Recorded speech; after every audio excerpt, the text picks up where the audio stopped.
The Murder Time Trio versus the Big Three of 1A is a pretty interesting discussion, and here's why. So both of these teams are from the Undertale AUs and the My Hero Academia anime. Now, this discussion is pretty interesting for a few reasons. For starters, it's based on interpretation, whether you want to use Undertale game mechanics or real-time fights. But regardless of what you use, the Murder Time Trio would come out on top more often, and here's why. Let's quickly break down the teams. On the My Hero side, we have Shoto Todoroki, Izuku Midoriya, and Katsuki Bakugo. And on the Murder Time Trio side, we have Horror Tail Sans, Insanity Sans, Dust Tail Sans, and Killer Sans. Now, why I say the Murder Time Trio side wins is due to quite a few factors. For starters, while the My Hero side definitely has the power to deal with Horror and Insanity Sans, it's Dust Tail Sans and Killer Sans where they're going to struggle a little bit.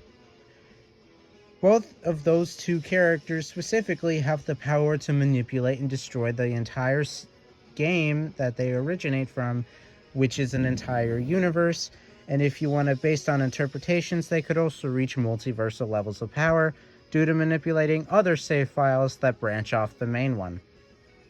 And Killer Sans in particular has the ability to come back after death with the save and reset buttons and his high levels of determination. But another reason that the My Hero team might struggle is due to the Murder Time Trio having abilities that they don't really have any counters for, like teleportation and soul damage.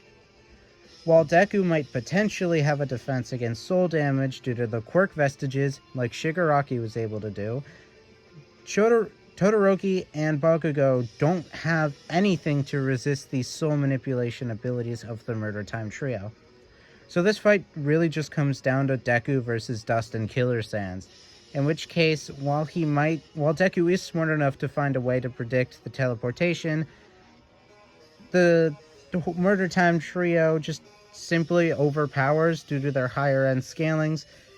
And like I said, it's not really canon that Deku... Well, it is canon, but it's not really confirmed that the vestiges can give Deku soul damage resistance. And also, the Murder Time Trio also has telekinetic powers, so they could completely hold Deku in place and damage his soul. So yeah, I see the Murder Time Trio getting the win more times than not, but what do you think?